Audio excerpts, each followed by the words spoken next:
How to manage your stakeholders to be successful in your projects. My name is Guilherme and I'm a project management specialist. I help professionals to become successful project managers. Before I start that, make sure that you follow me for more content. I'm releasing new content here on YouTube every week, but also on Instagram, I release daily content there, and also there's a daily Q&A box where you can ask questions. And also, please make sure that you like this content. If you like this content, you help YouTube to deliver it to more people, and more people can learn that, but you also help me to understand the value that this content has for you. And of course, if you have questions, you can ask. What I'm going to talk about here today, it's one a key item of any type of project. It does not matter if you're following waterfall, it does not matter that you're following Scrum, it does not matter if you're doing Kanban, Lean, or any other type of framework that there is out there. Stakeholder management is always a key to have a successful project. You are not going to be able to succeed in your project if you do not understand how to manage your project stakeholder there. So to make a bit more organized or to make this discussion a bit more structured, first we are going to take a look on what's in the PMBOK 6th edition there. So what PMBOK 6th edition says about stakeholder management. And here again, it's not because you're following Scrum that you cannot learn from what's in the PMBOK on the PMBOK about stakeholder management. Because in the end, if you do not manage your stakeholders properly, you're going to have problems there. So what's the steps that are in the PMBOK standard that for stakeholder management? That's of course very straightforward, and there's also more to that. First one, you need to identify the stakeholders. Stakeholders are anyone that can be impacted by your project directly or indirectly there. So understanding who those people are, that's a very important step. Then of course in the PMBOK they talk about plan stakeholder engagement, manage stakeholder engagement, monitor stakeholder engagement. Um, what does it entail in practice? I'm going to go there, but just before going there, I also would like to mention that a lot of projects have already predefined stakeholders. Why? If you're working in a company that has a higher project management maturity there, usually you already have a governance structure in place, which means that's already defined what are the main stakeholders of your project, who is the project sponsor for what you're doing there, how often that you need to communicate with them, what kind of escalation path that you might have, and so on. And again, governance is always applicable, even if you're following Scrum. One of the things that I see that a lot of people they only study Scrum, and then again Scrum it's a lightweight framework, and they focus on the executing part of the team, which is quite good and not against that, but you forget that you also need to manage the stakeholders and that usually you have a governance. And if you say, oh, but I'm using Scrum, the product owner is the one doing the prioritization for the backlog. That's true. The product owner, if you're using Scrum, he is the accountable person for that. But what's the important thing there? The prioritization of your product backlog is not the only item that you're going to need to manage in a project. That's not only item required. For example, if you're working a project and your release, for some reason, there's a problem there, there's a technical problem there, that your release date needs to change, or that your release date needs to change, then that's something that you need to align with your stakeholders, to align your expectations. Or you are going to need to have some extra resources for something that's specifically some technical specific manpower that you need to solve a type of problem. Well, if you need extra resource that you might need to go for stakeholders to assign people for you. If you have, because usually if you're working in your organization, you might have a lot of projects running in parallel, and a lot of times, even though if you're in a Scrum team and most of people can be dedicated there, you might need spatial resource from what department, for example, that all those resources are shared. You might need prioritization of a portfolio. Those are reasons why the governance being in place, it helps you because then you have a proper escalation path who decides what those are kinds of things are important. Again, not only in a project level, because then you have the scrum that's overlooking the project level, but a lot of things you need some things in your organization level. If you need extra budget to run a project because you're going to make a release, then in another 6 months, or I don't know, 8 months, 3 months, whatever your cadence there for release, you need to have a new release there. But if you're running out of budget, you need to request a new budget. That's usually tied up with a business case that needs to be approved inside of the organization. All those things that are related with governance.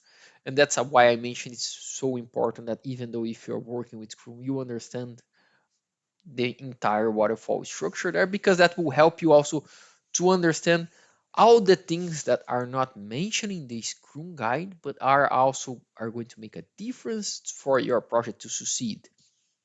That not necessarily needs to be focusing the project environment, but that can be several other stuff about government governance. Again, things related with customer, things related with money, budgets, resources, prioritization, and so on. So as I mentioned, a lot of organizations have this governance already predefined with the stakeholders that you are having there. Why? Because a lot of projects, this stakeholder map, it's easy to identify and it does not change a lot. For example, if you are creating, I'm working right now in the semiconductor industry. A lot of the stakeholders there for the project development, they are already developed, they are already defined. Okay, sometimes you have some customers that might come up with different requirements, but even those customers, usually you have already a kind of pre-understanding what customers might be interested in this type of product. So in reality, you don't need to do this is identify stakeholder all the time for all the type of projects you have. In other projects, for example, if you are developing a new condo development there with, I don't know, 50 new houses, well, then you might need to map the stakeholders, for example, in the neighborhood that are going to be affected, that they might create some impediments for your project and so on. But just to you to keep in mind that even though it's understand that you understand, even though it's good that you understand all those steps there, not all the times you are going to need to identify, and not all the times you are going to need uh, to have a plan how to engage them. Because if the company is already mature, the government and the procedures are already defined part of this plan. Of course, that does not mean that you cannot have additional contact with your stakeholders, that you should not have additional contact with your stakeholders, but at least defines the minimum level of the content that you need to have there.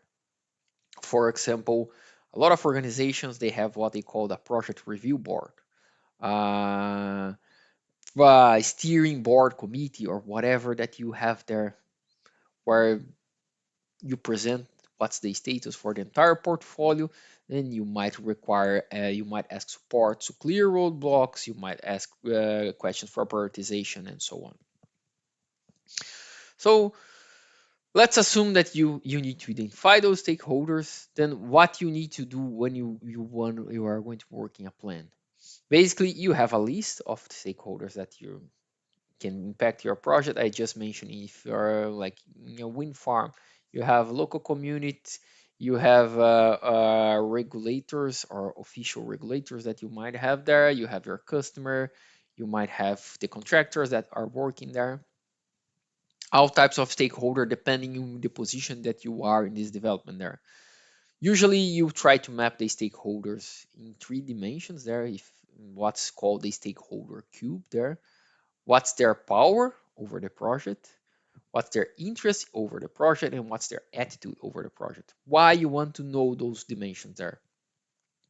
Because although some people might be very interesting about a project and they might have even have a positive or a bad attitude about the project, they don't have any power about the project.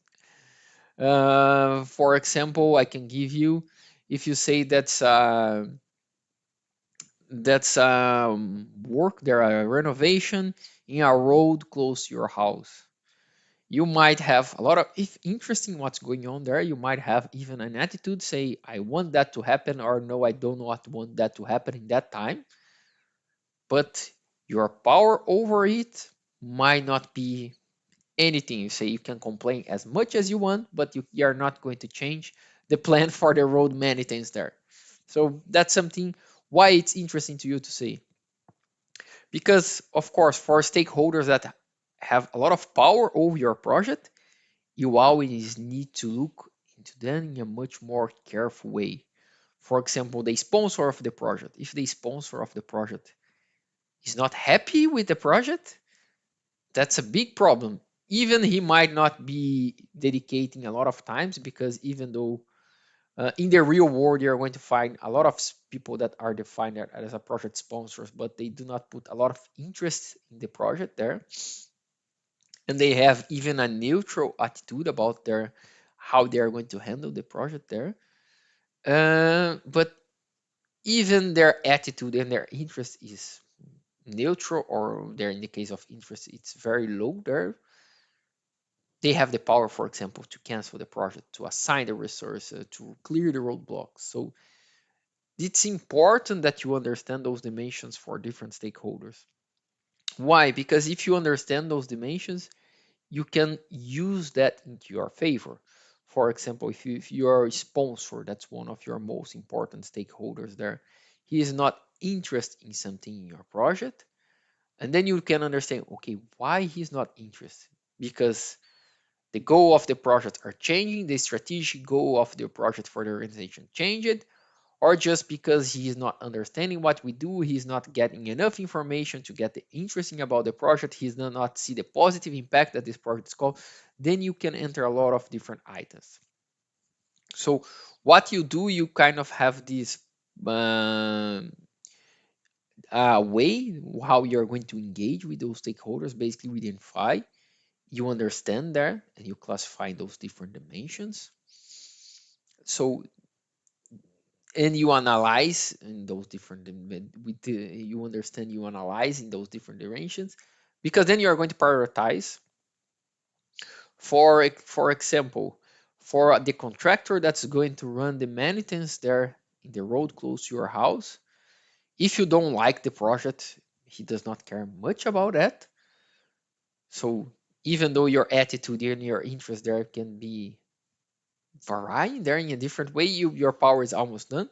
But I'm pretty sure if the person responsible for this contract in the city hall, or if it's I don't know, state government, the province government, or whatever entity hired the service has a problem with that, then it's going to be priority for him. That's what's about prioritization, because you're always going to prioritize the stakeholders that can have a lot of influence over your project. So if they have a lot of influence in your project, you need to make sure that you are working in a proper way to make sure that they have interest there. And also you need to be careful with their attitude. For example, a few years ago, I was managing a project that one of the project was delivering a service for one of the business of the company.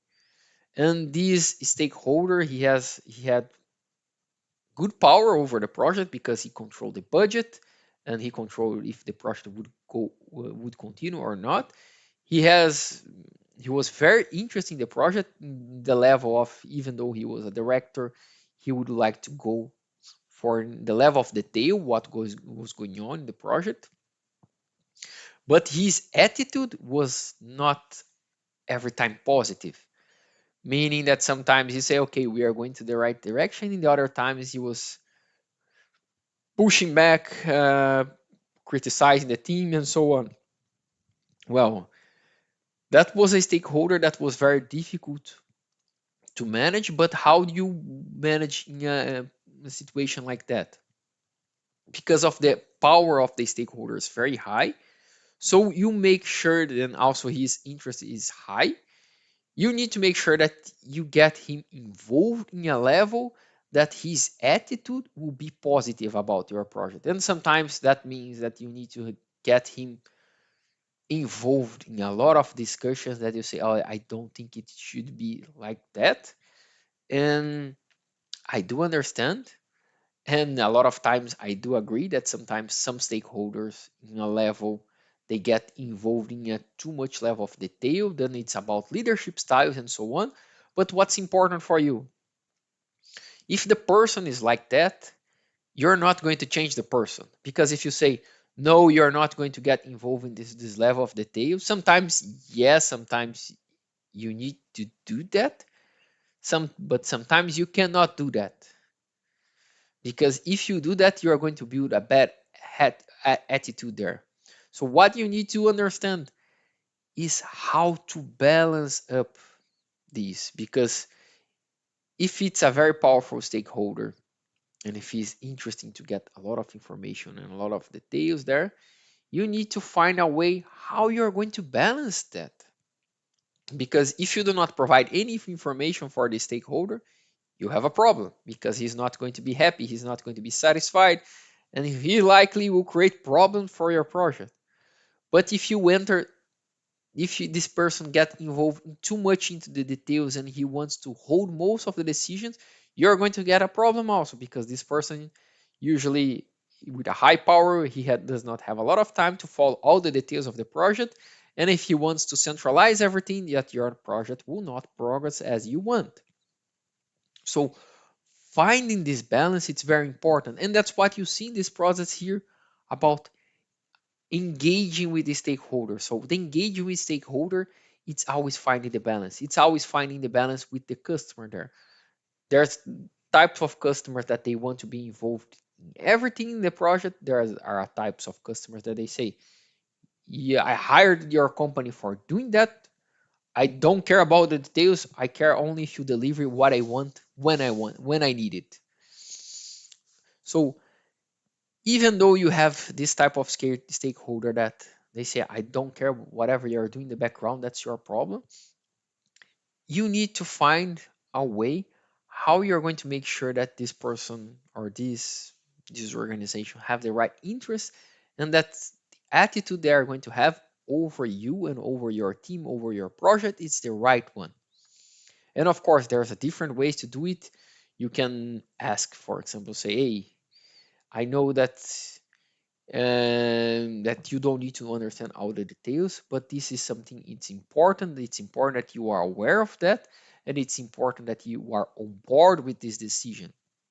But it's up to you as a project manager to understand, for all those different stakeholders, understand what's their power level, understand what's their interest and what's their attitude, and to define a proper way to engage with them. And sometimes it will affect, also will depend on cultural background. I can tell you, I've worked with customers in Germany, I've worked with customers in Italy, and how you approach those people is very different, because culture wise there's a big difference culturally. And I'm not saying that's one culture is better or another culture is not. Culture is culture, then it's not good or bad, it's just different. But you need to understand that there's a cultural difference there, because if you approach in the same way, that's very likely it's not going to work. And so that also from stakeholder management, then you are going to talk about also about how you are going to communicate things, how you are going to behave in specific situations, what kind of positions that you take there. And that's what's the engagement level. And that's also, you can call it that's difficult or not, does not matter.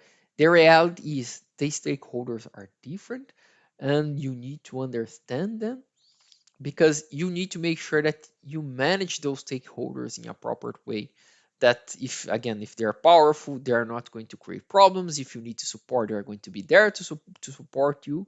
Because I've worked also with stakeholders that, even though they were very powerful, they could influence a lot of the project, they were not interested and they did not have any type of attitude for the project, supporting it or even against of it. So in the end, if you do not find a proper way to make sure that this person is engaged, mainly if you need support there, then you have a problem. Because, hey, I need some extra resource here to execute something. I need priority. For example, I've worked in projects that I need time in an existing assembly line that was running. And if the stakeholder does not understand it, if say, I don't care about you, just I'm going to do my work here, whatever you're going to do, that's your problem. But that's why when you work in an organization that's a bit more mature into governance, that can help, because then the stakeholders, governance means also that not the procedure that's in place, a good governance, but also the stakeholders, they understand what's their job into the project. Because I can tell you, a lot of sponsors there, they do not understand what's the sponsor job in a project. Meaning that if you need backup, if you need support, if you need resource, if you need support to clear roadblocks, if you need support to solve issues, to mitigate risks, if the sponsor does not understand what the role that he needs to play in this entire scenario here, then you are in trouble.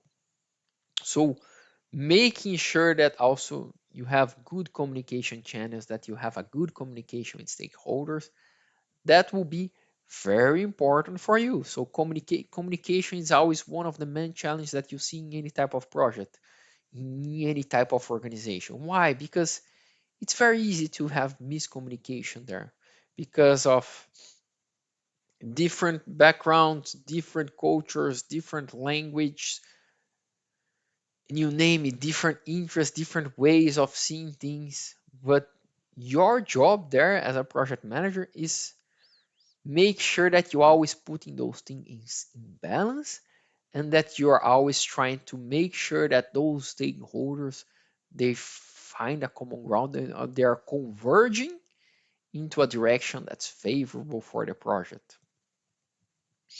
So this is not something that you can do it so easily. For example, if you talk about how you're going to manage a business case, that's a process that can be much easily defined and done. And the ways you're going to execute, it's much easier to run a cost report than, for example, understand what's the level of interest of a specific stakeholder towards a project. How is the attitude for a stakeholder towards a project? Sometimes the attitude, it's much more what you are going to read in what's not being said there. Because attitude is not if someone's write down you an email, or someone say something specific in a meeting that I'm against this project. That's not usually how you see it. A lot of times the attitude is there, but it's not openly or directly there, which makes this more complex, which makes, of course, everything more complex and sometimes more difficult to handle. But it's exactly why companies have project managers there. And that's what exactly why understanding how to navigate into this can make you to succeed as a project manager. And that's exactly the advantage that, for example, you as a project manager can have over artificial intelligence.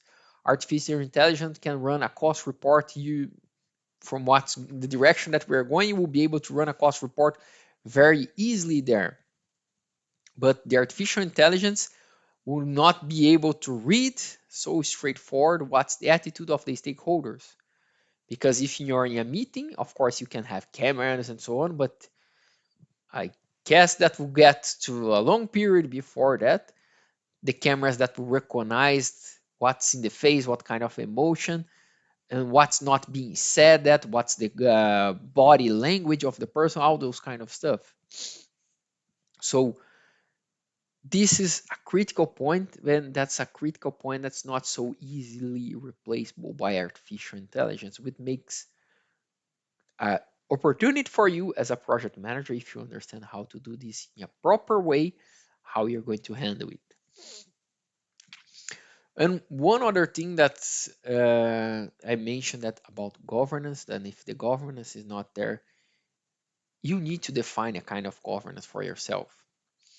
Because how you're going to understand where the stakeholders are. Even though you can make an initial assessment in a project, those things very likely will change over time, depending on the direction that the project is taking, depending on the type of information they get, depending how clear they have about the progress of the project, the success of the project, and so on. So it's very important that you find a good way to communicate with stakeholders, even though if your organization don't have something like that. So I want you to at least to suggest to you a minimum kind of report that you need to have there. Because I mentioned here that you can have different levels of engagement that people are not aware, resistant, neutral, supportive, or helping you even to execute the project. But what's very important that in the communication that you have a specific cadence that you are going to make sure that you are feeding back information for your stakeholders. And honestly, it's not about even if you are executing Scrum there and say, yeah, and again, I do understand the value of Scrum. I do think it's a good idea to have to avoid unnecessary meetings, to make sure that you are empowering your team. But something that you can be sure there, that's also part of Scrum, that you need to have transparency. And to make sure that you fostering transparency, you make sure that your stakeholders there they see that transparency, because transparency it's not only for your team, it's not only is also towards your customer, but also transparency to the rest of the organization. So it's important that you include in your report there to help you to foster transparency. A type of time KPI, their time KPI is key performance indicator. What's a time KPI? If you're working with, you can use, for example, a time KPI as suggested in the PMBOK schedule perform index. You can use a timeline. You can use a milestone report. You can use a burn up, a burn down, cumulative flow chart there to see how the things are going there. But it's very important that you show something about the progress there. That's what I mean by time KPI. It's very important that you have something talking about the cost. How much cost that the project already incurred, how much budget you still have left. Do you have expectation that you're going to need more time, more budget for a project or not? Here it's very important when you talk about cost, you understand your lagging and your leading KPIs, because if you're looking only lagging KPIs, you're only looking for actual cost. It's important when you talk about KPIs, you're looking for a leading KPI, predictions where the project is going to end, for the what's the project that a project is going to end. It's important that you also mention risks that you have into your project. I'm putting top five, but it can be if you have five or three or two.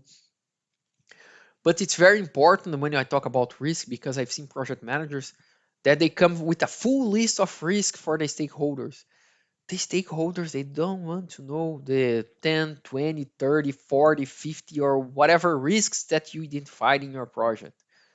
They want to know the top five that are relevant for them.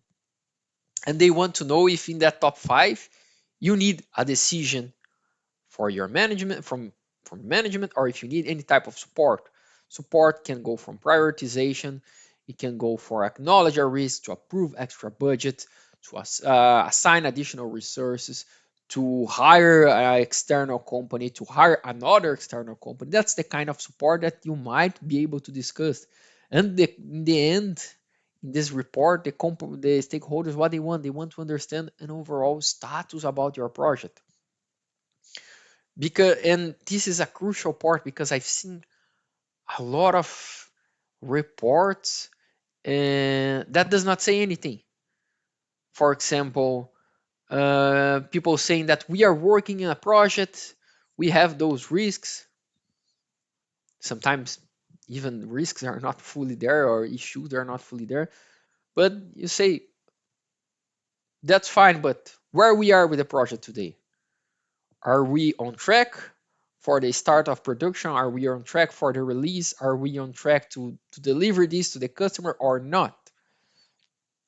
And I'm not saying that that you, if you're again, if you're you working with Scrum, and I'm mentioning a lot Scrum because a lot of those things I think they're already more understood when you talk about waterfall, or they should be a bit more clear when you talk about waterfall, because then if you have an understanding of this system thinking about full project, it makes it easier to understand.